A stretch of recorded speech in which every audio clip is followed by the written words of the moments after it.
Go.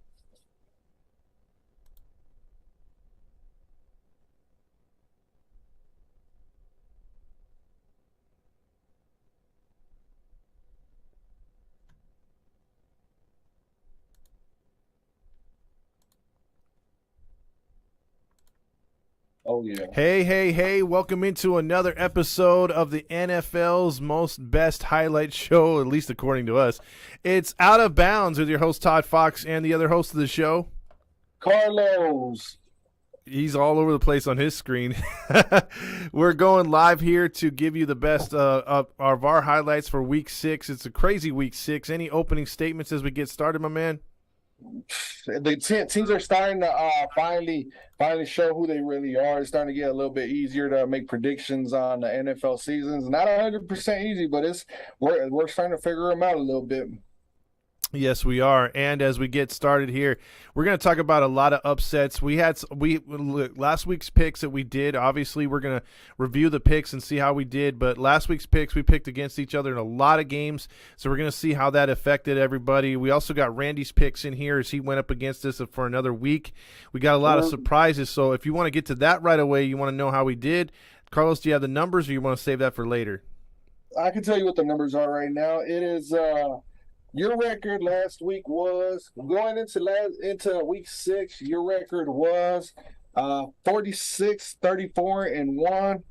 And then you racked up. Let me see, where are you at? You racked up 8 wins, so that'll take you up to 54, and you racked up 6 losses, 54 and 40 right now. That's where you're at, 54 and 40. No, that's terrible. That's 54 and 40. That you're 14 games above 500. That's winning record right there. Well, and then, Oh, go ahead. What did you get? And then for my record, I got 9 wins. I got 9 wins because of the Eagles. That's the only thing that separated us. Other than that, we would have been the same. But I got 9 wins. I had 41 wins, 39 losses, and 1 tie. With those 9 wins, that shoots me up to 50. And then I had 39 losses plus the 5. That's 44. So 50 and 44 with 1. Let me write that down before I forget. Well, okay, while you're doing that, Randy, he's participated with us the last 2 weeks. He's actually kicking our ass. He went 9-5 for week 6, so he won the week, and his current season record is 22-8. Hold on. I'm going to write his down. Let me just write this. Let me write your stuff down. So he's kicking our ass win percentage-wise, right? Yeah, because he's only done it for week 5 and 6 total. But he racked up a 9-5 record this week, and then he had 22-8 total record for the season for his 2 weeks. So if you guys want to get on, gals want to get on and do a picks with us, send us your picks here on the chat. We got a few people watching now. Get on here if you want to go up against us. Randy went up against us and beat us for this week as well. 2 weeks in a row. I mean, we've struggled. If you've looked at it, the NFL this year, you have so many 2-2 teams, or not 2-2 teams, 3-3 teams. A lot of 2-4 teams, a lot of 4-2 tems. There's not really that upper echelon of, hey man, these teams are like, there's only like maybe 3 or 4, and we'll get into that. But there's a lot of there's not a lot of losing teams. There's not a lot of teams with no losses, 1 loss. So there's so many mediocre teams right now. It's been hard to pick because there's, we'll get into it. Like, well, just one example real quick. Spoiler alert: the Falcons weren't supposed to beat the 49ers, and the NFC West is supposed to be really good. And you got the Rams, Niners, and Seahawks at 3-3. So that's just how it goes. The NFL is super unpredictable, right, Carlos? Yeah, that's what's making it so hard. Like, teams are starting to figure it out. I mean, I'm telling you, we're going to get a lot better, and hopefully you guys can join us in and start kicking our ass. If you guys start kicking our asses in predictions, more power to you. And we'll start putting little bets in so that way you guys can start embarrassing us a little bit. And there'll be giveaways as well moving forward. But let's get started, shall we? This is the recap show, and we're going to start off with what we do on here. If you're new to the show, it's the Who Gives a Fuck game of the week. and usually, you know, that's in between all the games that are going on, either in the afternoon or in the morning, and it's like the two worst teams going at it, to where you have your least amount of interest rooting for that game, or just trying to see who. Like, that's the one game you just change a channel, you find something to do, you do the dishes, you use the restroom. You're not interested when that shit comes on Red Zone, or if there's an opportunity with all the other games on freaking commercial. There is one way to find interest in the Who Gives a Fuck game of the week, and I found a way, man. I found a way. You want to know what the secret ingredient is? What is it? Betting on the game on DraftKings. Because if you bet that this player is going to do this, and then you go into $1,000 winning pot, you're going to be all into that game. That's the only reason I got into that game. Hey, save that for if we ever get sponsorship for DraftKings. Let's not give them free advertising. But here we go. Yeah, here we go. Let's get into the first. Anyways, yeah, there you go. Let's get into the game, because this one was super fucking exciting. Yeah, right. It was the Washington Woke, as I like to call them. They go to 2-4 against the Bears, who fall to 2-4. They were at home and getting booed as Justin Fields. We have a bet. Another thing, if you're new to the show, is Fields going to throw more than 21 times in a game? And we'll get to that in a second. I don't know. I forgot who picked on that one, but Carson Wentz said, "Hold my beer. You think he can't throw the football?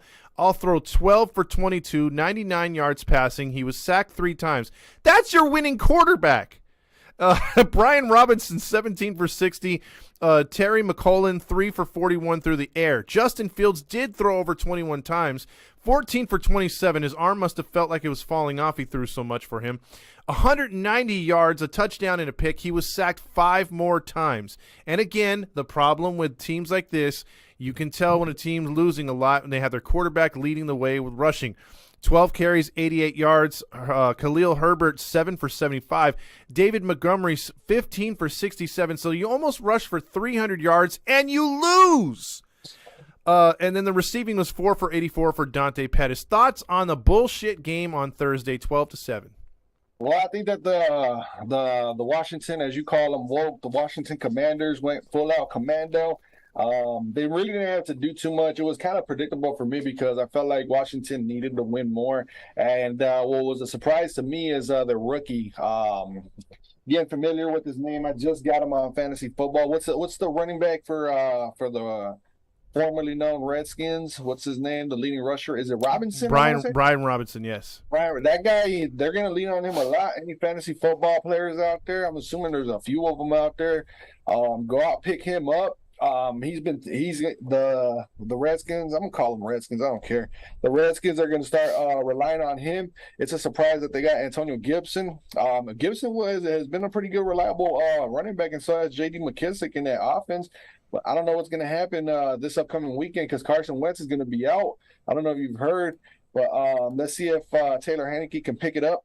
Well, I guarantee you Heinicke picks it up, and I guarantee you he makes the Woke a little more dangerous than what they are right now, because they're not scary, dude. I think the only reason why they won this game, again, the Bears always get in their way. We always talk about the Bears have a great defense, not really any offense. If Fields makes maybe a few more throws in that game, it's a freaking game. You rush for 300 yards, you shouldn't lose a ball game. And they did. So, I mean, it's just amazing how the Bears can't get out of their own way. And then the Woke will get these cheap wins against, unsuspecting Jacksonville in week 1. And then they got the Bears overconfident here in week 6. Yeah, I think, honestly, at times Fields, Dante Pettis almost made, I don't know if you caught that, but the Bears coulda, shoulda, woulda won that game. But there were two very close touchdowns that didn't happen. And, of course, the game-ending play, the one where I don't know if you caught that, but Fields threw it right on the money to, I want to say, Darnell Mooney, where he caught it, and then he should have reached out when he was going down, but it's just bad luck that they got going on. That would have won them the game. And then the other one with Dante Pettis, had he caught that touchdown in the end zone, dude, it looked like a Madden catch where he caught the ball behind his head, and then like his body got stretched out where it looked like his arm was getting ready to pop out of his socket, and then his body was bending in like an awkward position, and the ball was completely like ripped out of his hands. It's like the Bears are just cursed this year on offense, man. I kind of started feeling bad for Justin Fields. I'm not gonna lie, bro. It's just like the dude, he wants to make it in the NFL, and you can tell that he's hungry for that. But dude, he's just like, it's just not happening for him in Chicago, man. I kind of feel bad for him, and that's saying a lot for me being a Vikings fan.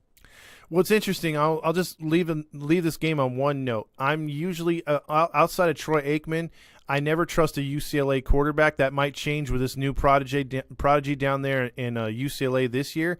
And I'm the same way with the Ohio State Buckeyes. I don't like Ohio State Buckeye quarterbacks at all. And until he proves something different, then he's just, to me, going to be another Ohio State reject quarterback in the NFL.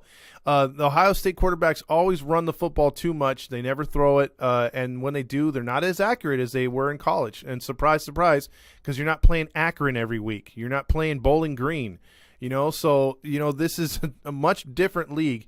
I think some colleges just don't produce NFL quarterbacks, and I think they're one of them. Alabama's kind of bad at producing quarterbacks too, because outside of Jalen Hurts, but you also have to look at Jalen Hurts, man. Well, Mac Jones is pretty good. He's pretty decent. Mac Jones, but there's talks about Bailey Zappi. Oh yeah, Zappi's not bad. Better.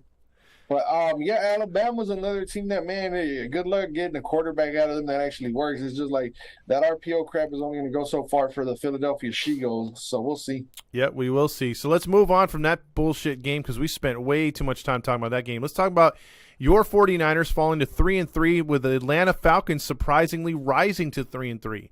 In this game, the Falcons took a 14-0 lead on Mariota's good passing to start in the first quarter, but the Niners responded with 14 unanswered to tie the game. The Falcons, right before the half, got a turnover and put it in the end zone to go up 7. Then they scored early in the third quarter, and that was it. I kept tuning back to that game to see if the Niners were going to rally, and they didn't do jack squat in the second half. 2 touchdowns, 2 picks for Jimmy Garoppolo, 29 of 41, 296 through the air. But those 2 turnovers were huge. The key in this game was the Falcons' defense against the run. Jeff Wilson had a fumble and 7 carries for 25 yards. Deebo Samuel carried 2 for 11. Brandon Ayuk, 8 for 83 through the air, along with Kittle, had the same exact numbers. Ayuk had 2 touchdowns, however. Mariota continued to do just enough. 13 for 14, 129 yards, 2 touchdowns, no picks. Caleb Huntley kept it on the ground, 16 for 59. Tyler Allinger, 15 for 51, and Mariota added 50 himself. So a ground game which they controlled the clock. They did what usually the Niners do to other teams, and they won 28-14. Are you impressed with the Falcons? I am, honestly. I'm really surprised with how the Falcons have played this year. I think everybody wrote them off. I think that they're overperforming. They're overproducing in every aspect of the game, especially with the quarterback that they've got. I didn't expect them to be this good, and especially with the injury to Cordero Patterson. And then they also lost, I want to say, Calvin Ridley to his stupidity of gambling. How do you feel about that, by the way? Calvin Ridley, the wide receiver, got suspended for the whole year on gambling. He doesn't make enough as an NFL athlete, you don't think? I don't know. I think when it comes to him, I think he needs to just get his shit together. And this team, it's going to need him down the stretch. It's stupid whenever you hurt your team in that way, and it's sort of selfish, I think. Yeah, it's super stupid. It's super selfish. So they'll probably get him back. Kyle Pitts finally scored a touchdown. The 49ers, they I don't know, man, 28-14 losing to the Falcons. You know why I picked the Falcons to beat the 49ers this week? Why is that? I picked them because I just had the flashbacks of back when the 49ers, when they made it to the Super Bowl the one year. They made it to the Super Bowl the one year, but they lost to Atlanta at the last second. Dude, Atlanta just seems to know how to beat the 49ers when the Falcons are okay to bad overall team, and then the 49ers are supposedly this better team and all that, but Atlanta is just a team that San Francisco, it's just weird the way it just matches up perfectly, bro. I just thought about it. I was like, dude, Atlanta has been beating the 49ers. They know how to play the 49ers. It's just something about Atlanta knowing how to play the 49ers style, bro. And then another thing too, Kyle Shanahan going back to Atlanta to his before he became the head coach, that's his choke job. That's where he belongs to choke. Like when you know he's going to choke, it's going to be in Atlanta. So whenever the Super Bowl happens, if you see that Atlanta's going to host the Super Bowl, if San Francisco's doing good that year and they're headed to the Super Bowl, they're going to lose no matter what. That stadium is a curse for the 49ers. All right, I get you. And you know what? They used to be division rivals, which was the weirdest thing back in the day. You had the Niners, Saints, Falcons, Panthers, and Rams in the same division. They were spread out. It made no sense. It didn't make any sense when the New Orleans Saints were the NFC West, man. That shit does not. And also another one that I don't understand how the NFL works. How are the Colts in the AFC South? I don't know, man. I mean, there's a couple. I mean, there's a couple again that just doesn't make any sense right there. There's also the biggest one is Dallas in the East. So that's just one of those where you get a pass. You've been in that division forever. You might as well just stay there. The Colts can change because they really don't have a home. They've moved around a lot. That game. Let's see. We picked. I picked Chicago in the first one. You went with the Woke, right? Yeah, I went with the Commandos. Yeah, and then so you got 1-0, and then you went with the Niners, or did I went with the Falcons. Yeah, you went with the Falcons. So you're 2-0 to start. I think I go to 0-3 right out the bat because I went with Cleveland. And New England with getting Bill Belichick his statement win, I think I forget how it is most all time for him, but he got a big milestone win against the Cleveland Browns, a team which he started coaching for. The Browns fall to 2-4. We were talking about this game prior; they could easily be 5-0 as they've lost a lot of heartbreaking games going into this game, but they lose another home game. They are now 1-3 at home. They fall to 2-4, and the Patriots look like the Patriots of old, and not with Mac Jones. Not with freaking Tom Brady, but with Bailey Zappi, who you were talking about. 24 of 34, 309, 2 touchdowns, no picks. A quarterback rating of 118.4, which I'm starting to believe that it is all system up there in freaking New England. You follow the system, good things happen. Stevenson rushed 19 times for 76 yards. Devontae Parker, 4 for 64 through the air. Hunter Henry, 4 for 61. Jacoby Brissett threw 45 times. That's not a recipe for good things to happen. 21 of 45, 266, a touchdown, and 2 picks. Nick Chubb only 12 carries for 56 yards. Kareem Hunt 4 for 12. If those guys aren't getting 150 yards combined together, they're going to lose. That's just how Cleveland is set to run the ball. They couldn't run it against that stout defense, and they were embarrassed at home. Peoples-Jones led the team with 4 for 74. Thoughts on the Browns getting their ass clapped at home? I didn't think that they were going to get, like you said, clapped. Man, but dude, I'm telling you, man, they're running the old Minnesota scheme from back like 10 years ago. They run the ball, try and play great defense, and if that doesn't work, they're in trouble. Because who are their wide receivers, Donovan Peoples-Jones. They got Amari Cooper, but honestly, just slap your second-best cornerback and a safety overhand and then just put the number one cornerback, Peoples-Jones, and that's a wrap. Their tight ends are basically unheard of, and all you got to do is just wait for them to run the ball. Basically, the way you play the Cleveland Browns offense is the way you would play the Tennessee Titans with the lesser of a running back like Derrick Henry and Nick Chubb. They don't even get Kareem Hunt involved, man. Like me and Dana, we'll sit there and we'll text each other and because I told him to draft Kareem Hunt because last year he was tearing it up. But with him complaining about his contract and demanding a trade, it kind of messed things up. And I feel like that's what Cleveland is doing to hurt his stock. So that way nobody trades for him, and his contract isn't all that good this upcoming season. Whenever he's a free agent. But yeah, it's just New England knows Bill Belichick. He knows how to stop that. It was just perfect for him to as a bounce back game. That game against Detroit last week, and then this past week, those back-to-back weeks, they basically smoked Detroit and they smoked Cleveland. So it wasn't really too much of a surprise. It just seems like Kevin Stefanski, the head coach of the Cleveland Browns, is starting to lose the locker room a little bit. I don't think that he's gonna be in Cleveland for too much longer if he keeps it up like this. Because bro, if it's just run pass when you like on 3rd and like 17, it's too much. We're gonna see. We're gonna give them we're gonna like turn the blind eye to Kevin Stefanski right now. But when they get Deshaun Watson back, we're gonna see if they make the playoffs because they can still win the division. Believe it or not, that's crazy to say. Yeah, they're right there. But the thing is, though, with Cleveland, it just sucks for their fandom and for what happens to that team. It seems like right when they start to get good, something happens. The Baker Mayfield saga happens when they make the postseason. Everything changes right there. Then they appear to upgrade with Watson, but then he has all those accusations.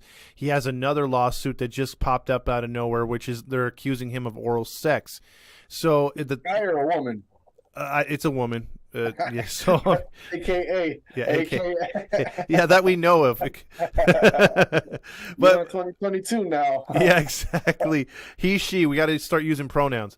But this is difficult. The Browns might be in a spot where you might have to blow the freaking franchise up again. You know what I mean? Because you can't have all that high-priced talent and them losing games. So very critical year for them to save the season at some point. So they might have to just simplify and not try to go all out. I think they tried really too hard against New England in this game. They didn't stick to basics. So you have any more thoughts on that game or no? It was kind of, no, I already kind of like spilled everything out. Like they're I don't know, they're falling apart, man. They don't have a true go-to wide receiver. I mean, they got Amari Cooper, but they're not like spreading the ball like a true offense is supposed to. We're gonna see what happens when Deshaun Watson comes back. Exactly. Well, I'll tell you this right now. The next game is going to be the Jets going to Green Bay and Lambeau Field, a place that once was the most difficult place to play in the NFL. Once was the frozen tundra, which you had 80% chance of losing no matter who you were. That is slowly going away. And Green Bay could be fading into obscurity with their backup quarterback, Jordan Love, who obviously sucks. And with, at some point you got freaking what's his name? Aaron Rodgers. He has no receiving core. The running game's kind of weird. And for the first time in a few years, he's not back there at being able to pick apart defenses. That offensive line is very suspect. And look what happened today on Sunday. The Jets go to 4-2, 3-0 on the road. They win convincingly, blocking 2 punts, winning 27-10. The MILF killer, Zach Wilson, went 10 for 18, 110 yards, no touchdowns. Breece Hall was the star. 20 carries, 116 yards. Michael Carter, the second coming of Chris Carson, 6 of 441. Corey Davis was 2 for 52 through the air. The Jets did just enough on offense, and Aaron Rodgers was 26 of 41, 246 and a touchdown, but he was sacked 4 times. Jordan Love did come in this game. A.J. Dillon, just 10 rushes for 41 yards. Tanyan, 10 for 90. So if you shut down the run with Green Bay, they're one-dimensional, and then you can pin your ears back and go after Rodgers, and they hit him a lot. Question to you, Carlos, before you analyze the game. Are the Jets, have they officially bought into Robert Saleh now? Is this Robert Saleh's team? I think so, and I want to find a reason to a way to discredit them and say, oh, they beat a bad team, they've been beaten. Yeah, but how many years have they gotten away? How many times have they lost to bad teams? You gotta give the Jets all the credit in the world, bro. Like, they're taking care of business when they're supposed to. Like, years past, even going into last year, they would have lost that game. They would have lost that game something crazy like 9-7 or something, or 9-6 or something like that. But they're actually putting up points. They got a quarterback.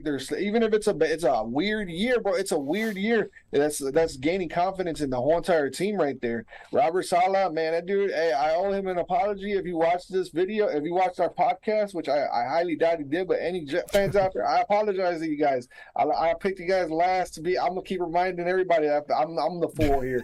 I picked the Jets to be in 4th place. I said that they were straight dog shit, and I apologize. I'm eating my own. If I had fucking some crow pie somewhere, I'd eat it. I know Randy's loving it right now. But yeah, Randy, I owe you an apology, and you're kicking my ass and fucking pick, you bastard. Go fuck yourself. No, I'm just like, well, dude, check this out. And you mentioned it the other week. You're like, when has it been since the 3 New York teams have had winning records? Yeah. As we stand right now, spoiler alert, you got the New York Giants and the Buffalo Bills and Jets with a combined record through week 6 of 14-4. That's pretty dominant. Yeah, what would you say the record was? I'm sorry. They're 14-4 collectively together. Yeah, that's really good right there. That's like, what, a month and a half? We're almost in November, man. We're like 2 weeks away from November, and then there's gonna be like bye weeks. So yep, we're gonna see how they end up all together. But this is the first time since I've watched football where all 3 New York, with the name New York in front of their team, are all winning. Like, they have a winning ingredient. That's incredible right there. And the Giants, bro, let's wait until we get to the Giants game. Like, who the hell do they have over there? Like, the Jets got some decent receivers and a better offense, but how the hell are the Giants doing what they're doing, man? It's crazy. Well, here's the thing. What both these teams I've noticed are doing outside of the Buffalo Bills, the Jets and Giants are playing. They're not doing what the NFL is doing. They're not saying, okay, we're going to sit back. We're going to be the 5 receivers, 4 receivers, all this kind of crazy formations, these gimmicky plays. The Jets are simplifying their offense. They're playing with their bad boys up front. If you think about it, just a few years ago, both these teams rebuilt their offensive lines and defensive lines, and they're winning from the trenches out. So right now they don't have the flashy receivers that everyone's like, oh my God, they got a DK Metcalf, they got this guy, they got that. No, they don't. They don't need that. You need a steady running back that could find the holes that the offensive line opens up. Both teams have that in Breece Hall and also Saquon Barkley. You don't need the flashy receivers. You just need a quarterback that can get them the ball in a timely fashion. And they got that with Daniel Jones, who's finally doing good after that coach you're talking about. I think that left Minnesota to go to New York. For the Giants? Yeah. Brian DeBoer? Yeah, Brian DeBoer's doing a hell of a job, like you've been saying with that and Daniel Jones. You've been giving him props, and you're seeing the results right there. And then the MILF Killer's just in his second year of progression. And Robert Saleh's, he's really, like he's super aggressive defensively, and he's super aggressive special teams. And that pays off, and it did here against Green Bay. And they smacked him in the face. So that was a big statement win by the Jets.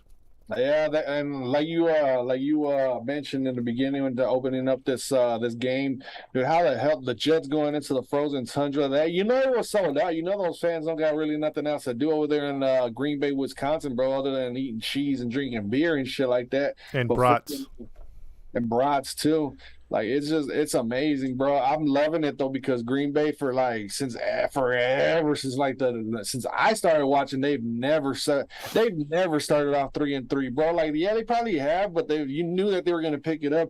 But with this team right here, there's absolutely no sign. I don't see any threat, bro. How do you lose to the Giants on the Wildcat, bro? It doesn't matter if that's overseas on the moon. It doesn't matter where you're at. How do you lose to the Wildcat if you're this supposed juggernaut in the NFC and then they lose to the Jets, bro? Like the Jets, I can see them losing to the Jets, but the Giants, how the hell? But then again, Giants are like what 5-1? Like it's so crazy in the NFL this year, bro. Like you want to sit here and try and throw criticism, but you really can't because they're winning. Yeah, exactly. And we'll talk about the Packers because I think they're guaranteed second place with the Bears and the Lions in that division, obviously. But I don't think they're going to catch the Vikings, and we'll talk about them coming up here in a couple games.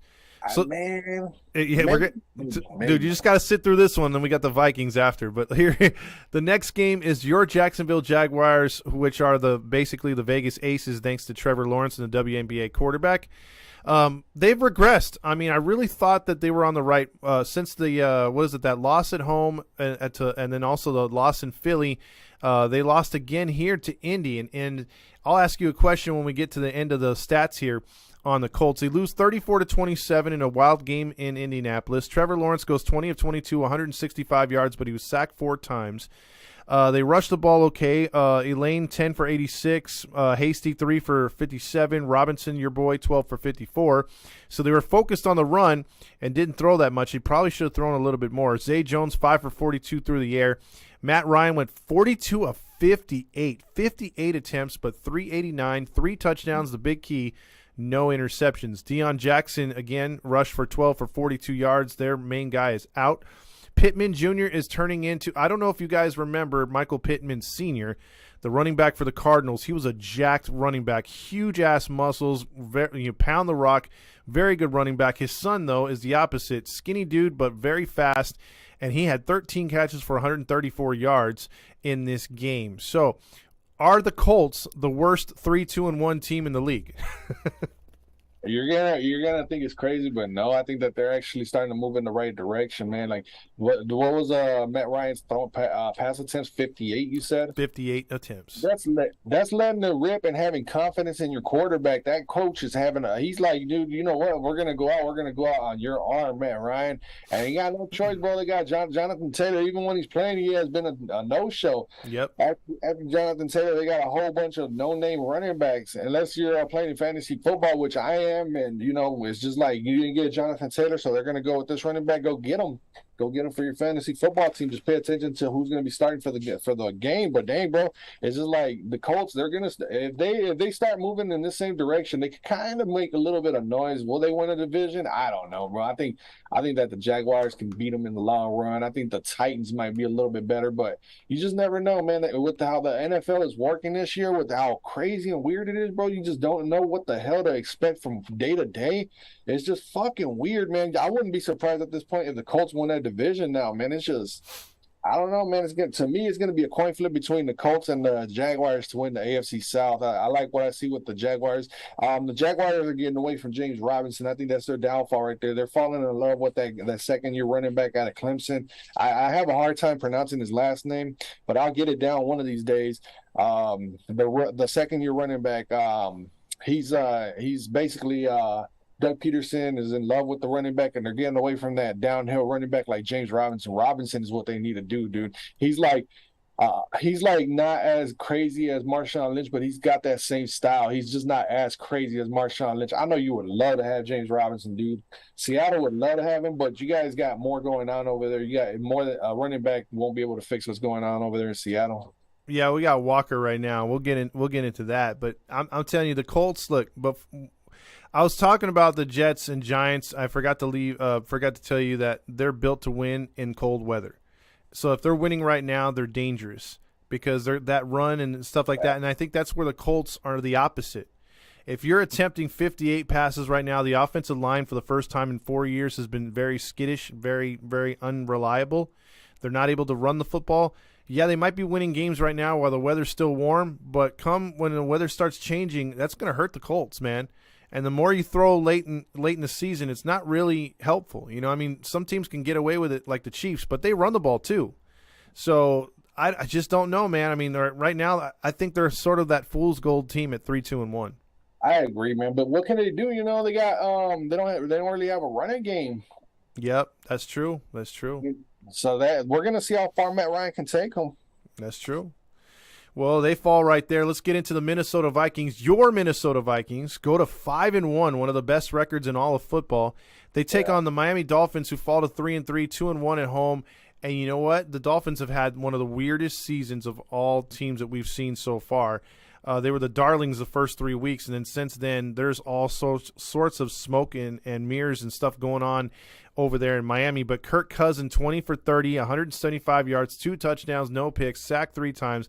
Dalvin Cook had a really nice 53-yard run in this one and a touchdown, 13 carries, 77 yards. Didn't do too much as a team on the ground, but through the air, Austin Jefferson, 6 for 107. He was your leading receiver, no touchdowns. Thielen had the one through the air. Teddy Bridgewater, 23 of 34, 329, 2 touchdowns, 2 picks, but he was sacked 5 times, left the game, or had to enter the game because Skylar Thompson got hurt. Thompson started. He went 7 for 13. Raheem Mostert led the Dolphins for 14 for 49. Tyreek Hill had 12 catches for 177 yards. That's surprising. I thought his numbers would go down in Miami. They've gone up. Waddle, 6 for 129, but in this game, Waddle made one of the biggest mistakes when they were trying to go in for the tie, I believe. He fumbled the ball to the Vikings, and the Vikings put it away. But thoughts on your Vikings winning a game that was a little bit closer than everyone thought, 24-16? Remember what I told you? I was like, dude, that's why I picked the Dolphins, man, because we were so close to losing. No, but honestly, man, this was, I think, my favorite game so far of the year with the Vikings. Yeah, the stats don't blow you away, but dude, like I finally got into it, and it's starting to finally make a little bit of sense. The Vikings will give you all the yards that you can possibly. They just will not give you any points. They're stingy when it comes down to giving points. I'd rather them play like that, know that they're going to give up a whole bunch of yards, and then when it comes down in the red zone, that's where they tighten the fuck up, bro. Like they let loose. They kind of like let loose when it comes down to like from the 20 to the 20. But bro, when that red zone hits, man, you better be able to run the ball on that Vikings defense, and the Vikings defense brings it in the red zone. Like they're starting like they switch from a 4-3 and they're getting it slowly together into the 3-4. They're starting to figure it out. They're starting to gel offensively and defensively. You're starting to figure it out. Like basically the way I looked at it earlier when I was thinking about this game is, you know, the rule. I'm probably gonna mess this up. Those cubes, the Rubik's cubes.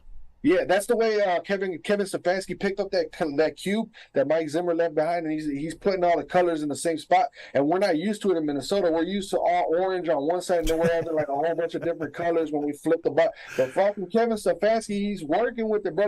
Basically, he's got like 95% of last year's roster with a little bit of his touch on the roster. Kwesi Adolfo-Mensah, the new GM, both of them are new to town and all that. Dude, they've got experienced coaches. The special teams is killing it, bro. I don't know if you watched the boot that the rookie punter had. He was pinned in the end zone, bro. In the end zone, right? The Dolphins almost had a safety on that play. I don't know if you caught that one where Kirk Cousins was going down and he was throwing it, but Ryan Wright, that's what the rookie's name is. They call him a plus size punter. He booted it like almost 80 yards. Tyreek Hill was waiting at like the 30, right at the 30-yard line, waiting for the run up for the ball, and he was starting to like kind of like jog up a little bit. But then when he seen that the ball kept flying, he started backpedaling, bro. He started backpedaling. So we got a great punter. The special teams is playing really, really good. But yeah, man, I just think that the team, you don't know what to expect, and that's the scary part about it. I've come to expect this team. You expect the unexpected. You don't know if it's going to be a run or if it's going to be a pass, if it's going to be a screen, if it's going to be a jet sweep. You don't know what you can. It's fun, and I actually like the back and forth with the whole entire defense. I was like, which team is going to crack first? It reminded me so much of like old school football with some excitement because you were like, you know that either team could make a exploding play. And Tyreek Hill, yeah, he got all the yards and all that, but he didn't get in the end zone once. Mike Gesicki, I don't know what happened with him. We just lost containment on him. Jalen Waddle, that play that you just talked about, he was running. I remember watching it. He was running. He was wide open. He was running to the sidelines to try and go out of bounds, I want to say. And Harrison Smith came and he swiped at the ball, and then he forced the fumble. And then Cam Bynum, the other safety, came up and picked it up. And then we were go. That's when Dalvin Cook went down there and scored. I could talk all day about the Vikings, man, but it was just a beautiful. I love the way the game played out, man. From start to finish, I was glued to the TV. That was my favorite Viking game of the season so far, man. That's why I'm wearing all Vikings. Plus, I can't jinx them this week. Yeah. Well, here's the thing with the Vikings. They're 5-1. They've been good for a while. But they've never put it together, like you said, with the Rubik's Cube. There's always something there messing around. So maybe this is the year they're putting it together. And what a year to do it when the rest of the league is really hands down. They're beatable. Exactly. This is a wide open NFC. You know, you can look at the AFC and say, "Oh, there's top dogs over there." I get it, but as much as we're going to spoiler alert talk about the Eagles being 6-0. I'm still not willing to throw all my eggs in their basket. I'm saying, hey, I'll put respect on them. I'll put shine on them. They're 6-0, and they're definitely good. But I don't look at them and say, man, I see Jalen Hurts holding up the Lombardi. I just don't. So until we get some sort of, I want to see them finish a whole season. I've seen plenty of teams like the Dolphins in the past and other teams start off to 6-0 records and finish the year barely above 500. So I want to see what happens moving forward. So I'm waiting until I give you a little bit of insights on what I think about what my comments on. I shouldn't say insights, but the comments that I have about the Eagles, man. My thoughts on the Eagles. Okay, we'll get to them in a little bit as they will be the Sunday night game we'll talk about. But before we do, we have the the Cincinnati Bengals and the New Orleans Saints. Now, this game could have went either way because the Saints, this was a back-and-forth tussle. Both teams scored in all four quarters, but the Saints fall to 2-4, 1-3 at home. They should be 1-5. Seahawks. Bengals get the win and go to 500 again. They're 3-3, 2-2 on the road. Joe Burrow, 28 for 37, 300 yards, 3 touchdowns, no picks. His best game of the year, including that huge touchdown to Mixon to finish. Not Mixon. Chase at the end to put the game away. Mixon 8 for 45 on the ground.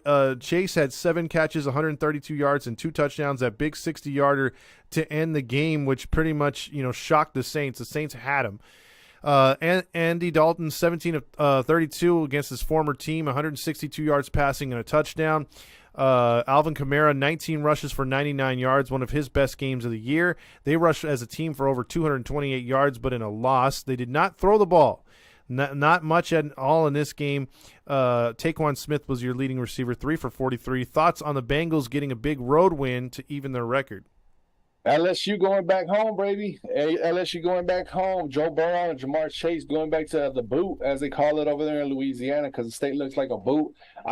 It's just Jamar Chase. He needed a breakout game, and he finally got himself. Did he have 1 or 2 touchdowns? I think he had 2 touchdowns. Yeah, 2 touchdowns. He finally had. I think it's because they were playing at home. Joe Burrow, I guess, is from Ohio State. He's from Columbus area, but Jamar Chase, he wanted to have a big game. Joe Burrow had had the Jamar Chase LSU jersey on, so they were feeling themselves. But they had to fight for that win, man. Nobody's gonna make it easy on the Bengals. Nobody's gonna roll over and be like, "Oh, you guys made it to the Super Bowl. We're gonna roll over.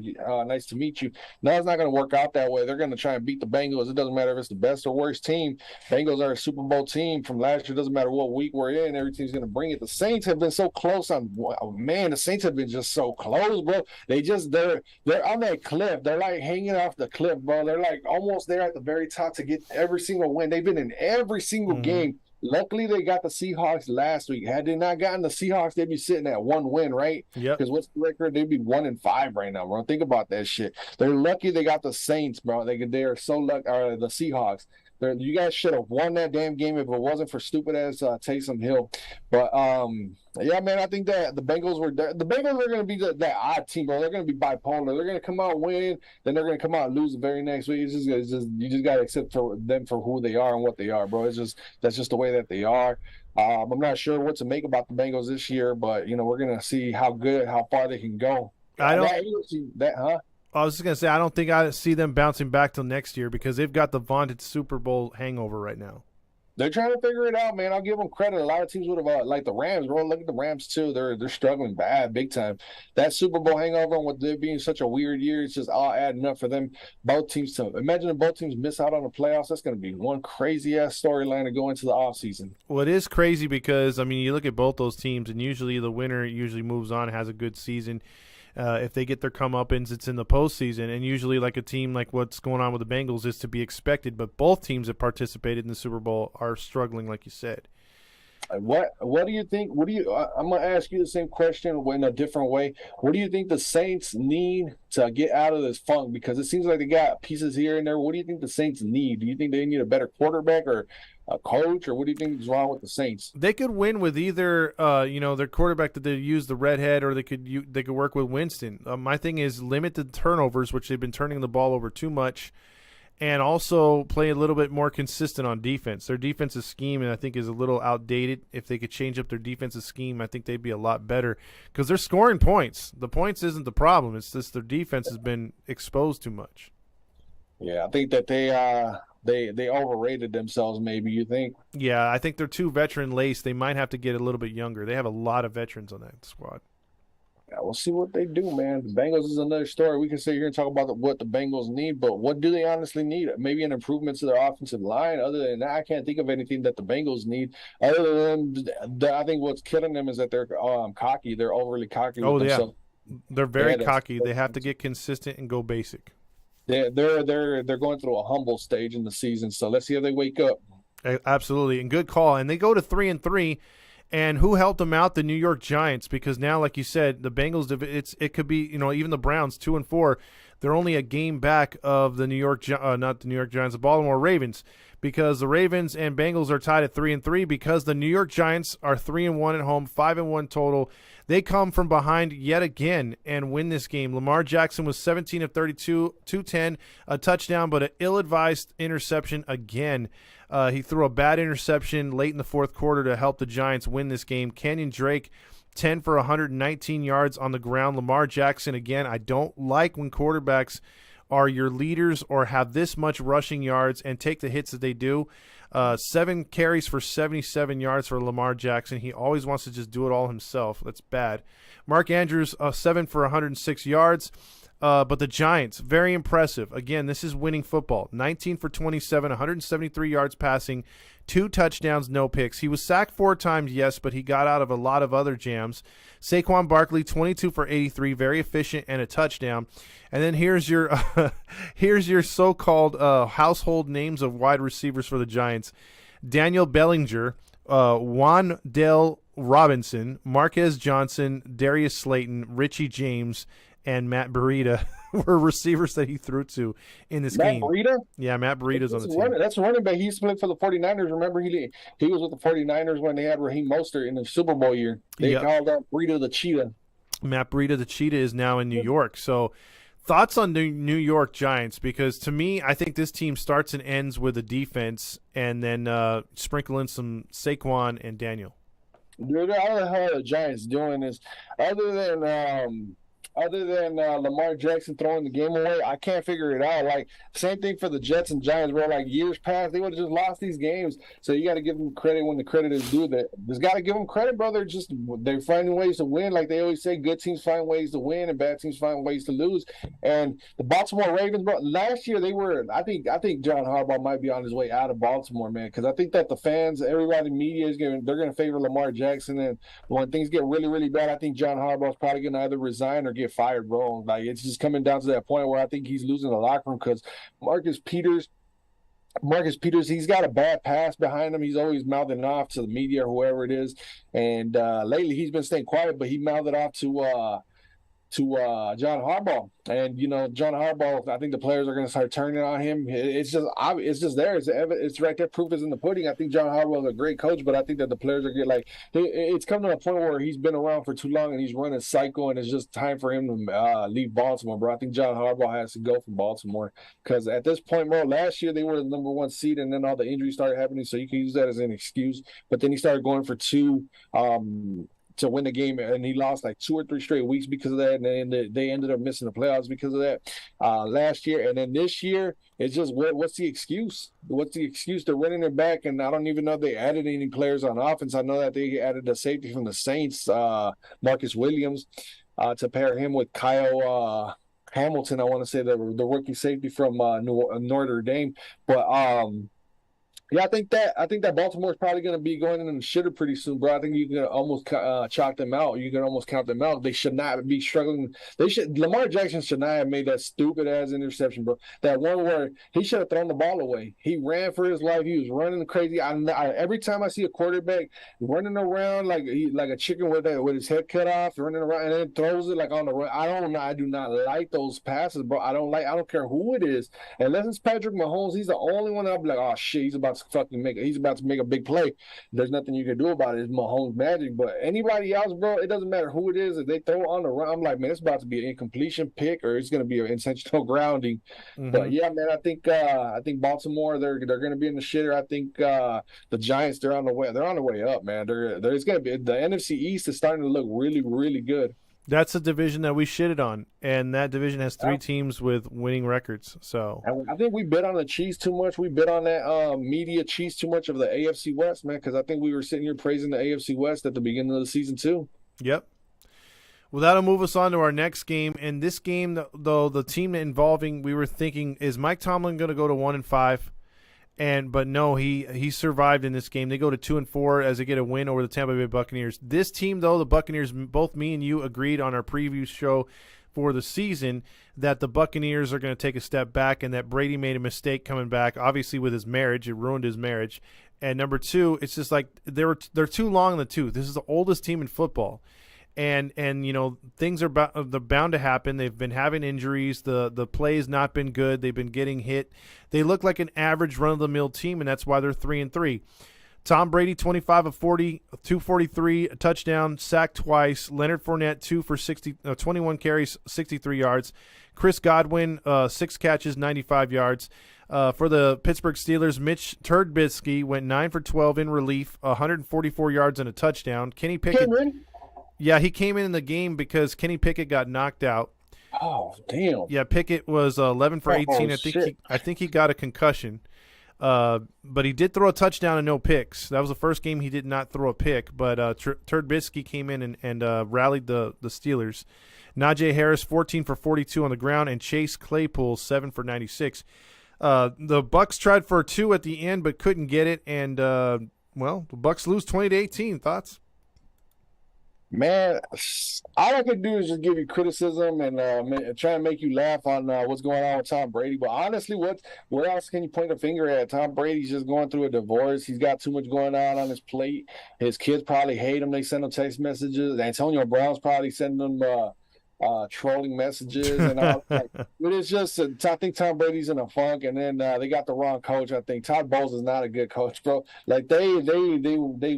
Dude, I hate to say it, but I think that Tom Brady and the whole entire Buccaneers organization went woke on that one, bro. Because they got rid of Bruce Arians, and because the whole entire minority movement was in effect last year, I wouldn't have fell for that, bro. I would have been like, we need an actual coach that's had proven to have success in the NFL. We don't need to just go because the media is telling us to go in this direction. The media they're going to criticize us when we start losing, or they're going to praise us when we start winning, no matter what direction we go in.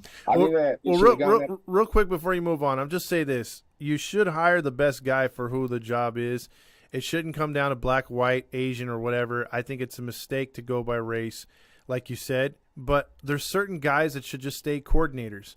Like the guy for the Raiders, Daniels, should be a coordinator. He's very good at offensive coordinator. Every time he gets a coaching job, he sucks. Todd Bowles, very good defensive coordinator. Every time he gets a job, not as good as a coach. So that's all I want to say. Yeah, and you can't make an excuse on him taking over a bad job because I've heard that, I've seen, read that, heard that minority coaches only get bad jobs and all that. Like Lovie Smith got the shit end deal of coaches by taking the Texans job. What's the excuse for Todd Bowles taking over the Tampa Bay Buccaneers? And it's just they shouldn't have gone with Todd Bowles. I don't think that Todd Bowles is the actual, like you said, everything you just said, the defensive coordinator. He's a really good defensive coordinator, but some guys just aren't fit for these positions, and now that's going to mess up his resume in the long run. He's going to be looked at as like a Charlie Weiss or Romeo Cornell. Look at Romeo Cornell. He also got the job over there in Kansas City, I want to say, in Houston, and he just did not turn out.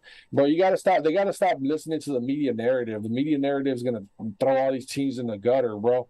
So, I mean, I think that my final thoughts on this game, I think that Tampa Bay should have won that game, but they too much crap is going on. I think Tom Brady, he might. It wouldn't surprise me, man, that he just retires mid-season or something like that. If they just start losing a few more games, I don't think it'll surprise anybody because I don't think he's going to want to endure getting sacked and knowing that he's not going to make it to the playoffs. Why would he want to take time away from Kyle Trask, the second or third year quarterback?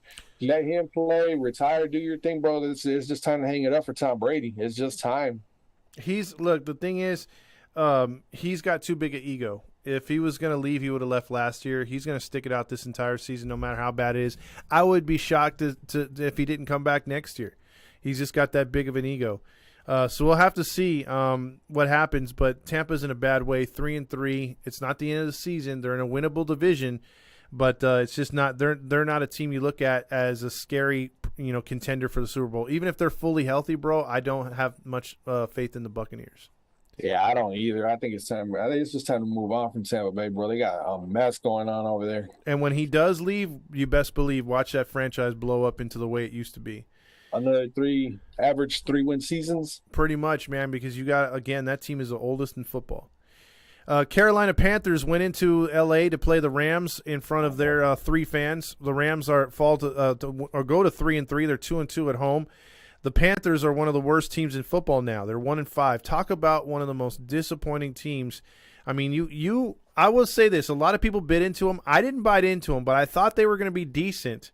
You were calling it since day one in preseason. You said the Carolina Panthers are going to be a shit show. And I'm like, no, they got McCaffrey. No, they got Mayfield. And then you were like, I don't care. And you called it. So I'm eating crow on the Panthers. You're right, I'm wrong.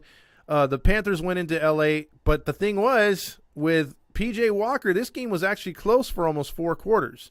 Yeah. The Rams didn't put it away till the end. The Panthers had a lead in the third quarter, actually. Walker only threw 60. He had a Justin Fields game, 10 for 16, 60 yards. Easton came in and threw 3 for 5. That should tell you something. McCaffrey 13 for 69 on the ground. McCaffrey 7 for 89 through the air. He's a guy that's being talked about in a trade, and one of the teams he could be traded to is the Rams. The Rams have been talking about Cam Akers. They want to get rid of him. He didn't dress for this game. Matthew Stafford went 26 of 33, 253, a touchdown and a pick. Darrell Henderson led the team with 12 for 43. The Rams have not had a 100-yard rusher all season.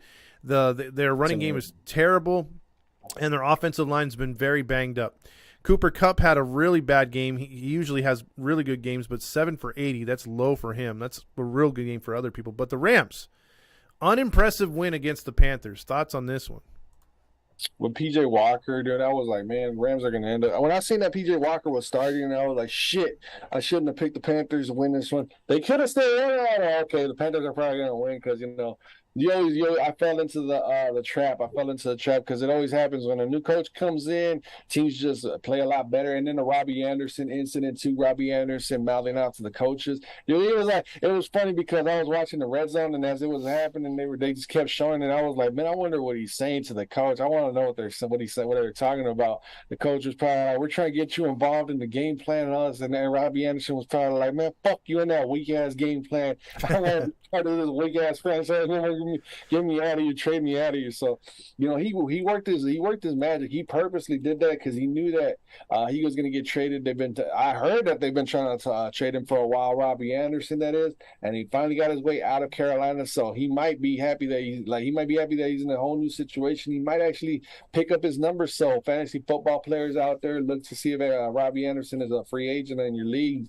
If he is, go pick him up because Marquise Brown just got hurt for the Cardinals. So Anderson is going to be the number 2 to DeAndre Hopkins. So go out there and get him. But yeah, what you might call it, Christian McCaffrey. I've also heard that he wants to he's in the trade talks, and Buffalo might get Christian McCaffrey. If Buffalo gets him, forget about it, bro. The NFL season's over. Buffalo would not. They would be pointless. I'd be like, okay, Buffalo from here on out, doesn't matter who else, what other game is on. Buffalo would put up 50 by halftime. It'll be crazy, bro. It'll just be crazy. But well, yeah, I wouldn't know how to stop that team. Forget Madden. In real life, they'd be a Madden team. I wouldn't know how to stop them. You wouldn't be able to because you got we can get into the Bills here in a little bit when their game comes up. But see, I almost went full out Buffalo Bills talk right there. But Carolina and the LA, dude, let's not get away from the Rams, dude. What's going on with the Rams? I'll tell you what's going on with the Rams. They don't have their offensive coordinator. People were talking about how Kevin O'Connell, the Vikings' new head coach, wasn't calling plays for Matthew Stafford. Obviously, it's starting to show because the offense hasn't been generating the same type of movement that they were last year. And we also took the quarterback coach. He's our offensive coordinator over there, Wade Phillips, son of Wade Phillips. Remember Wade Phillips, the white-haired Cowboys coach from a few years ago? He's our offensive coordinator now. So we took those pieces away along with other coaches from the Rams, and now it's starting to show, bro. Like you just stripped the Rams from all their half their coaches, and now it's starting to show. Now it's all on McVay. So I wouldn't be surprised if the Rams win like 5 or 6 games this year because that's too much to overcome. And then they also lost Von Miller and Odell Beckham. Like that's way too much. They haven't been able to run the ball. Like the Rams are a mess too. The Rams and the Buccaneers, man, it's time to flip the page to this year, and those teams are from years past now. Well, I think they're going to make the playoffs, but I just don't think they're going to be dangerous at all. I think you're seeing the old Stafford as well, so they don't scare me anymore. We're going to have to do a playoff prediction right now. Like by week 8, I wanted to wait until week 8 to do a recap on what we did before the season started to see what we picked. That's going to be funny right there to see how wrong we were. And then I want to see who you pick as your playoff teams. So we're going to be in week 7. So this time next week, we should have a bonus show to see who we're picking to make the playoffs and win the divisions. Okay, I'm down for that. But in the meantime, let's get through these last few games. And you know what? The Seahawks are my team. They played the Arizona Cardinals, and usually the Cardinals give us all kinds of problems. In this game, it was a 19-9 final. When it was 12-3, it felt like it was 30-3. Seattle wasn't dominant on offense at all. But the thing is, their defense, which has looked very terrible and suspect because they're so young and inexperienced, a new scheme. I thought the Cardinals were going to put up points and probably beat them at home. And you know what happened? The opposite. Kyler Murray, fresh off his walk down the Yellow Brick Road in Wizard of Oz, 23 of 37, 222 yards and a pick. He was sacked 6 times. He looked god-awful. Again, the only thing he was doing was running the football, which he did 10 times for 100 yards as their leading rusher. That's all he did.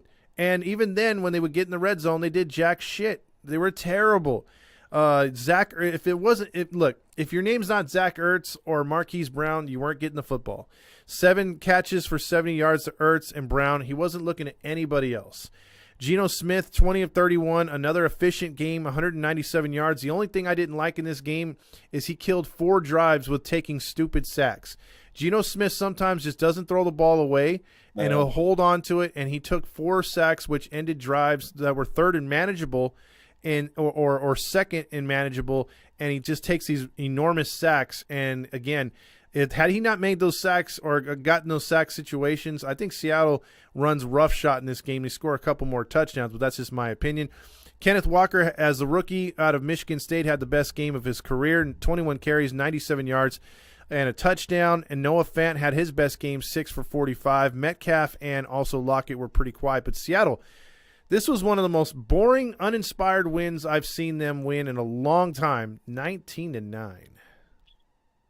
Yeah, man. What do you think about the Cardinals from last year to this year? What do you think's going on over there? You think Cliff Kingsbury's on a hot seat, or you think that because of last year making the playoffs for the first time in forever, gets the bye this year, and we're gonna see if him get fired next year?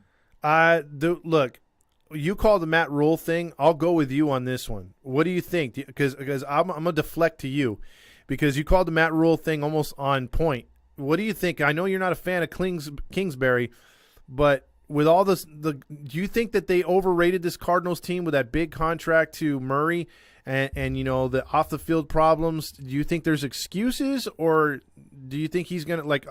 Do you think I'll just ask you the same question? Do you think he's gonna freaking survive this season or not? Who, Kingsbury? Uh-huh. I think because last year and then he got that big contract. They're gonna gut it out, the Cardinals, and plus they're a losing franchise, man. They're gonna sit through this one, and then next year, Kingsbury is probably he's gonna get fired next year. Kingsbury, I would not be surprised if he got fired. Like they're gonna hire some big name offensive coordinator or defensive coordinator to shake things up, and this is what was wrong with the Cardinals, and this is the missing piece. Our defense was our letdown. They're gonna just lead you down that narrative. That's what the Cardinals are gonna point out, and that coach that they hire is going to be the next head coach for the Arizona Cardinals right there. That dude, Cliff Kingsbury, that dude is a fucking joke, man. Dude, it wasn't even sunny in fucking Seattle. He had those stupid ass glasses on. It wasn't sunny in Seattle, was it? No, it was sunny, but like he was wearing them post game too and also pregame, which it wasn't sunny pregame. It's always sunny in his eyes, even though they're taking L's, right? Exactly. I just feel that the Cardinals. To answer your question and go back, I just wanted you to have first shot at it, but I think the Cardinals will hold on to Kingsbury. Yeah. The thing is, they're going to reload, get a lot of free agents, spend stupidly, drive that cap up, and then watch them fall on their ass next season. And like you said, the coach in waiting will be the new coordinator that they hired, and Kingsbury gets fired, and then the Cardinals blow it up after that. You know what wouldn't surprise me if the Cardinals hired what's his name, Sean Payton as an offensive coordinator, or just flat out fired Kingsbury and got Sean Payton as the head coach, because Sean Payton's going to come back eventually. Yeah. And as far as like, did they overpay Kyler? Dude, the Cardinals, what else could they do? It's just like nobody wants to go and play in the desert. Nobody wants to, like, the Cardinals. Just they're a bad team. They were forced. They had no choice but to go the Kyler Murray way. If they don't got Kyler Murray, look at the quarterback that they had before him, Josh Rosen. Like, come on, man. And then before Josh Rosen, who did they have? I don't know who they had before Josh Rosen. It was Carson Palmer, right? Carson Palmer, right? Yeah, and you see how that went. Like, and then Kyler Murray he can relate to the young crowd. So I don't know, man. It's just, what else could they do? There was no big name free agent quarterbacks, and then they might draft it. No, they can't even draft a quarterback because they just pay Kyler Murray all that money. They're stuck. They're screwed. They gotta find a coach that's gonna shake things up. And like me and you just said, the coach in the waiting, the defensive coordinator, whoever it may be, next year, that's gonna be their next guy. And hopefully they get the right guy, because Arizona, it's crazy when they're good because you don't expect them to be good. It's almost like when the Lions are good. Yeah, and their offensive line is not that good right now. They can't run the ball. James Conner was supposed to be the dude. He hasn't. So that's why you're seeing Kyler Murray rush for 10 for 100. All right, let's move on to the game of the day, one of the games of the day, if not the game of the day. Buffalo Bills go to Kansas City, a rematch of that epic playoff game.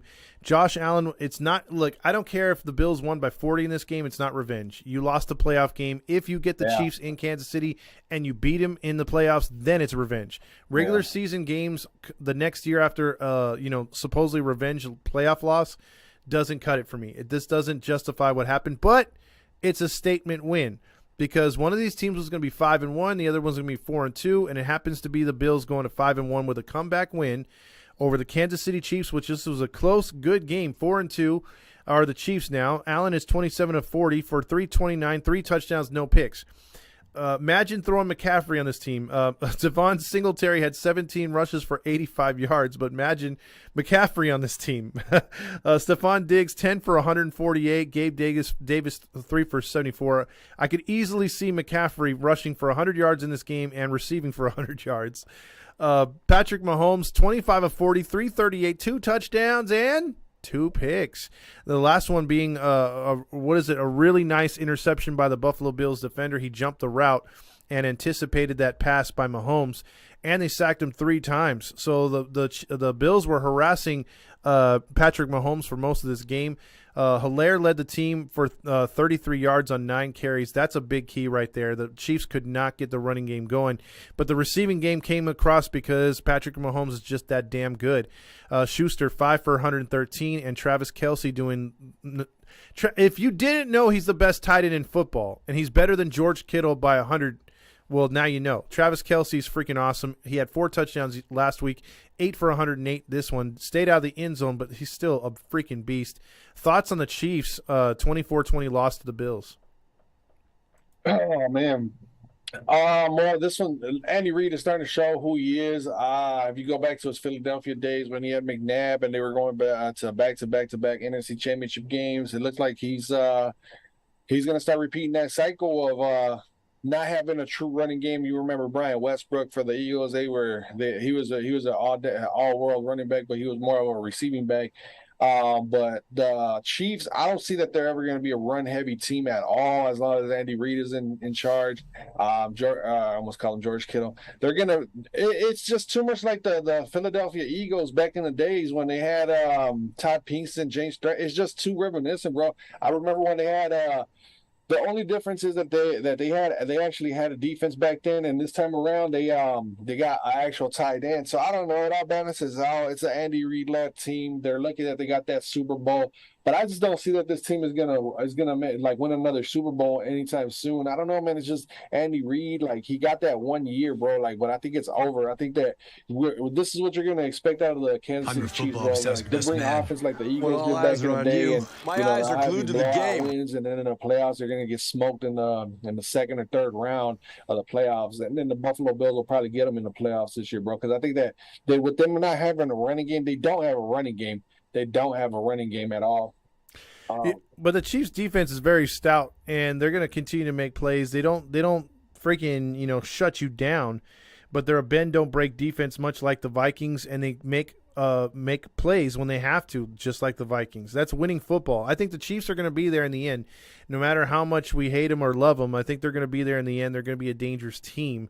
It's going to come down to, my mind, if Buffalo can get that home field advantage. Now, obviously, getting that win, that does do something for you, because if they tie at the end of the year, the Bills got that tiebreaker.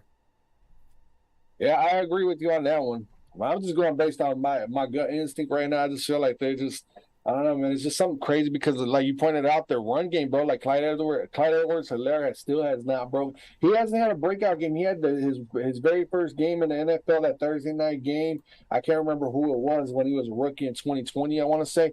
And after that, he's just been an absolute nothing, bro. Like, when's the last time you were like, man, Clyde Edwards-Helaire this, or like it just hasn't happened? They're relying on Jerick McKinnon to be their guy, bro. They're relying on Jerick McKinnon to be their starter, and now they got another guy named Pacheco, who wears Tyreek Hill's number. Like, come on, bro. Like, you're just not going to get nowhere.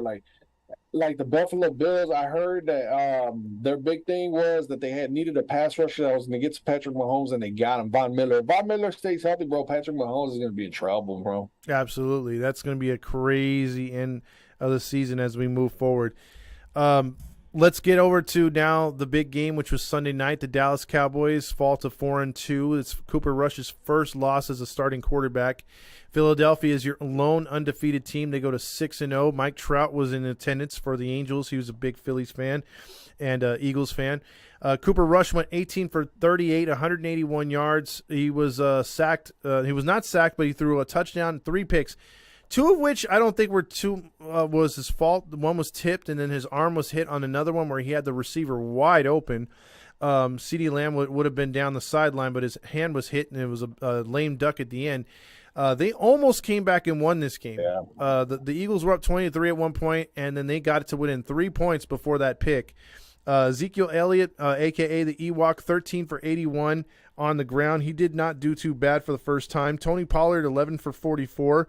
They're obviously going to power backs right there, back-to-back. CeeDee Lamb, 5 for 68 through the air. Jalen Hurts, not impressive, but he did enough to win, and 15 for 25, 155 yards. Sanders, 18 for 71 through the ground. And A.J. Brown, 5 for 61 through the air and a touchdown. Are the Eagles more impressive to you offensively or defensively? I think defensively they're way more impressive than offensively. I think that they run like you call it a gimmick offense. They run RPO. That's what's working right now for the Philadelphia Eagles. But I'm telling you, man, I'm gonna beat a dead horse with this one, bro. They're peaking at the wrong time. The Cowboys almost got him, bro. The Cowboys almost got him with a backup quarterback and a couple good receivers here and there, and then their good defense, bro. They're gonna get exposed one of these games. I've looked at their schedule and it looks kind of laughable. The Eagles do. I don't know if you've looked to see who the Eagles play. Well, they've got the cupcake schedule. They got easy downs. They should steamroll through the schedule. But I got a feeling they're gonna overlook a few of these teams and they're gonna get punched in the mouth when they least expect it, bro. Somebody's gonna expose that RPO offense, but their defense, as long as their defense, their cornerbacks keep playing that the way that they do, but they also got burned too. I know that one touchdown that Noah Brown got already going to get. He got one foot down. Scott hits it. Part of his, I'm gonna say, hangs it high. It's short. One of his ass cheeks was halfway out the end zone and all that, and out of bounds. Dude, that should have been a touchdown. If that was a touchdown, it would have been a different game, bro. Like the Cowboys are right there. It's almost like when the Vikings, they had Irv Smith run behind the safety because they were double teaming Justin Jefferson underneath, and then Irv Smith slid through the back and he dropped a wide open touchdown. There was nobody around him. But the Eagles, I mean, it's good. Like they always say, it's better to be lucky than good. They've been lucky so far, and they've been good so far. But somebody's gonna expose them, bro. And when they get hit and they get beat at home, it's gonna happen at home. They're gonna get beat at home. I don't know if they're gonna be able to respond or if they're gonna go on a losing streak, bro. It's gonna be interesting to see when they get smacked, bro. Somebody's gonna expose them, and when the RPO's not there, we're gonna see Jalen Hurts. We're gonna see what a real quarterback he really is. And I'm telling you right now, bro, somebody's gonna knock him out in the playoffs. Somebody's gonna take him out, and whoever that team is, look out because they're gonna have all the momentum in the world. But I'm telling you, Philadelphia is peaking at the absolute worst time in the NFL season, bro. See, that's a hot take right there. A lot of people don't want to say that. But again, you can't argue with your points. They've not had the best, this is obviously their best opponent straight up. And the Dallas Cowboys, despite the turnovers, and that's the thing, the Eagles haven't turned the ball over much at all this season. And that's another recipe for winning. So if you have a team that doesn't turn the ball over, that can run the ball fairly good and get the consistent passing, and then have a defense, that's pretty stout, you're going to win. I mean, that's why the Giants and Jets are doing that. They're doing the same kind of recipe, trying not to limit the turnovers and win with your defense and do just enough on offense. And that's what they're doing. So kudos to them, but I don't look at them and say, hey, they're in my top 3. I don't look at them even undefeated and say, hey, man, they're a Super Bowl caliber team. I need to see more from them. I need to see this team when they get a chance to play another lousy team, like when they play the Woke. I want to see them annihilate the Woke. If they blow them out like 38-12, I'm like, okay, all right, that's what good teams do. If they barely beat them, I'm gonna be like, they're suspect. They're gonna get caught at some point. Yeah, I'm looking at the Eagles schedule. Watch, check this out. You tell me if there's any reason why they should lose any games. They got the bye week this upcoming week, right? Okay. All right. Now they're lined up, dude. I'm telling you, watch when you hear this schedule. They've got after the bye week, they got Pittsburgh. That's at home. That's at Pittsburgh and Philadelphia. Okay. Then they go out to Houston. Then they go out. Then they play Washington. Then they play the Colts. Then they play the Packers. Then they play the Titans. Now here's where it gets good: the Giants. But after that, they got the Chicago Bears, and then they got the Cowboys, and then they got the Saints. You tell me if that's not a cupcake schedule, bro. There's like 1 or 2, maybe 2 losses in that whole entire schedule right there, bro. Like, they're playing all these cupcake teams, bro, and it's not going to look good in the playoffs, bro. I'm telling you, somebody is going to smack them, and I sound like a hater, but it's going to happen. If I was an Eagles fan, I'd be like, dude, we're getting too good at the wrong time. It's almost like, I hate to shift it to another sport, but I heard on the radio today that the Dodgers, this is a baseball reference, the Dodgers were so good in the regular season where they got to the point where they started getting bored in the regular season, and with like 20 games to go, they started lightening up, and then they were like, you know what, we'll tighten back up in the playoffs. That's what's going to happen with the Philadelphia Eagles. If you look at that schedule, they're going to start taking it easy. They're going to get up for that Giants game. They're going to be like, we got to win the division. And what's going to happen when they clinch that division? Are they going to start resting their starters and getting away from their winning ways and start tasting some of that losing at the end of the season and get spoiled? I don't know, bro. It's going to be interesting to see because that schedule is it's nothing but a trap schedule from here on out, man. Yeah, and that's the thing. What do you call it? They have to play better. They're gonna have to show people things. They're like again. I would, to me, if you're winning games like this, work on your craft. Run some trick plays when you're up a touchdown or two. Figure out some things. Give a new look. You don't want to be doing the same thing over and over. The NFL will catch up to you at some point. And yeah, so you got to mix it up. So again, I got to see more out of Fields moving forward. Not Fields. What's his name? Hurts. There you go. All right, so the Eagles we talked about 6-0. Dallas goes to 4-2, but still very good 4-2. Dak Prescott could be coming back this week. That will set us up to a team that everyone's tired of watching in prime time. And speaking of what you said earlier in that Cowboys game, beating a dead horse, enough of the dead horse Broncos. Fucking tired of seeing them on television. They're boring as shit. And look, this is not your pissed off Seahawk fan. I'm glad he's gone now. I loved the guy, and he will be welcome into the Ring of Honor when he retires. However, when Sierra took over his life and pretty much has a leash around his neck, he's a different guy. And the players really hated him the last few years he was there in Seattle, as far back as the Sherman years. So the truth came out, and now you're seeing the Broncos making excuses for their $250 million quarterback. They're saying, oh, he's got a torn lat, or he's got this, or he's got a leg issue. He looked fine to me running last night. Yeah. But the thing is, the Broncos also were bragging about him not getting hit, and he's been getting hit like a motherfucker, and hit hard. I think the coach was over his head. Hackett's not a good coach. And I think their scheme is terrible, and Russell Wilson is not making the reads at all. He went 15 for 28, 188 yards, a touchdown, sacked 4 times. He was hit like a dozen times. Latavius Murray came in, though, and helped the Broncos, 16 for 66. Melvin Gordon is playing his way off the team, 3 for 8. Jerry Jeudy, 3 for 54. And here's the thing that I noticed in this game real quick before I get to the Chargers stats and my thoughts on this game. Bro, do you see Russell Wilson talking to his receivers at all at any point during the game? No, it's almost like he's goody two shoes. Yeah, because when he was in Seattle, at least him and Metcalf and Lockett would talk. Him and Baldwin would talk. Baldwin wasn't a fan of him, but he knew to talk to him. And you don't see Wilson Wilson just sits down with his coaches. He'll stand there and talk with the offensive line, give a stupid motivational Carlton speech from Fresh Prince. He literally doesn't do anything with the receivers. There's no chemistry there, and you could see it. Justin Herbert, though, on the other hand, 37 for 57. I think that's throwing way too much. He had a pick in this game. Chargers looked bad on offense. They couldn't run the ball either, 14 for 36. Joshua Palmer led the team with 9 for 57, so that should tell you something. But the Chargers still get an impressive win. Not an impressive win, but a win in overtime with a lame duck kicker, 19-16. This game was kind of boring. Last thing I'll say on the game. Huh? Kind of. Last thing I'll say on this one is I really feel bad for the Broncos defense. Through 6 games, they should be 4-2, 5-1. Their defense has played their ass off, and they have a 2-4 record. The only thing I could offer in this one, man, is just straight criticism to the Broncos.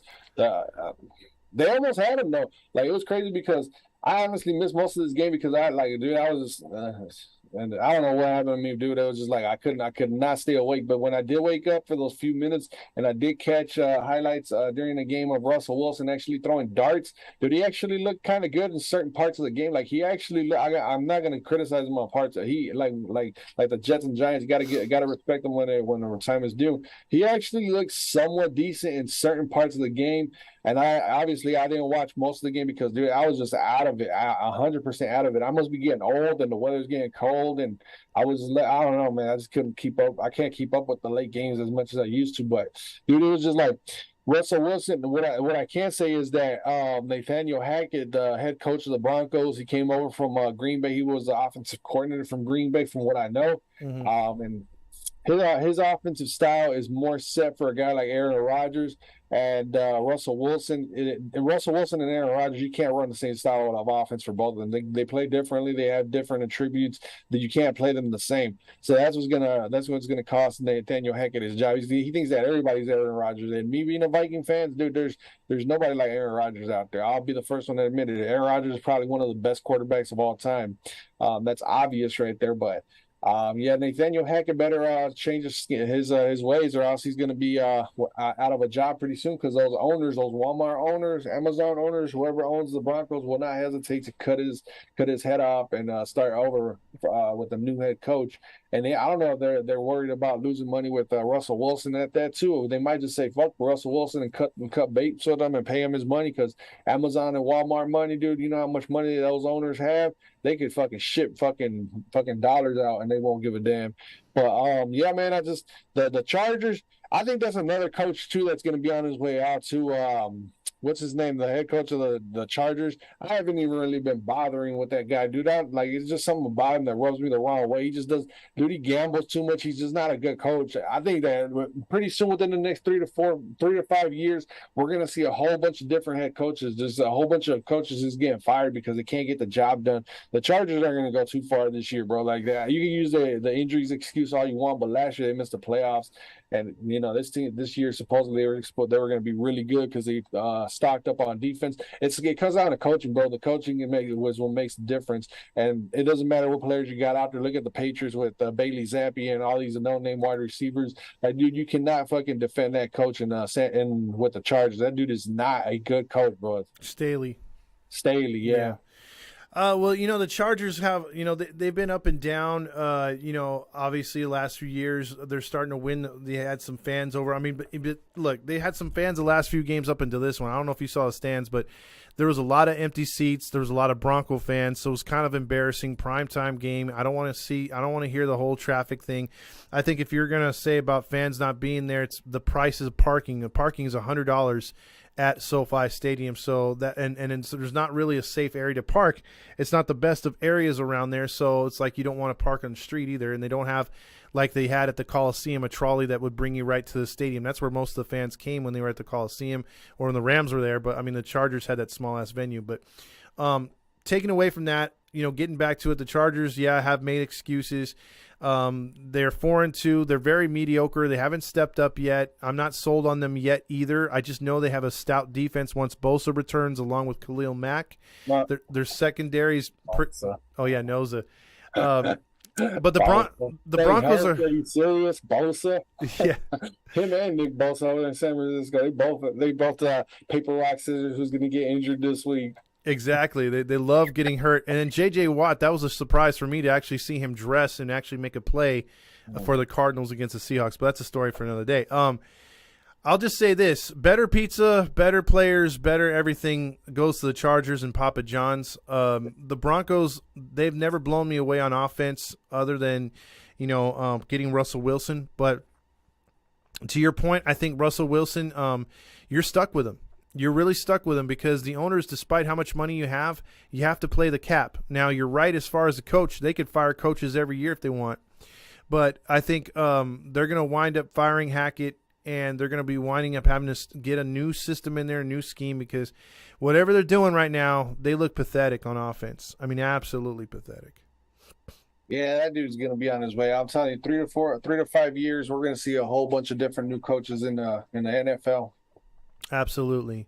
I think we might even start reverting back in the NFL. They might start reverting back to run the ball first, because this whole entire pass-happy offense, dude, look where it's gotten us. Like, after a few years, everybody's copied it, and it's all the same, and that's why we're in the same boat that we're on. Every team is 3-3. It feels like, and even the good teams, like the ones like even the Vikings and the Eagles, it just doesn't feel right. I think that you got to get back to what the NFL has always been: run the ball to set the pass up and play great defense.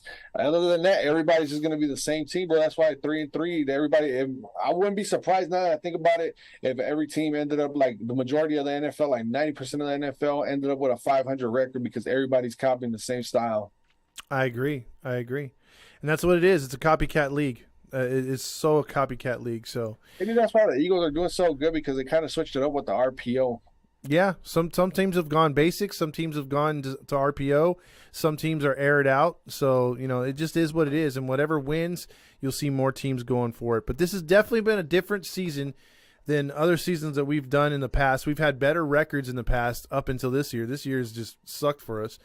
Real quick, run the records by them real quick. And also, if you're new to the show, check us out. We'll be back here live tomorrow around the same time, 5:30. To do the preview for Week 7 moving forward. We're going to preview the games before the Thursday night game tomorrow on Wednesday.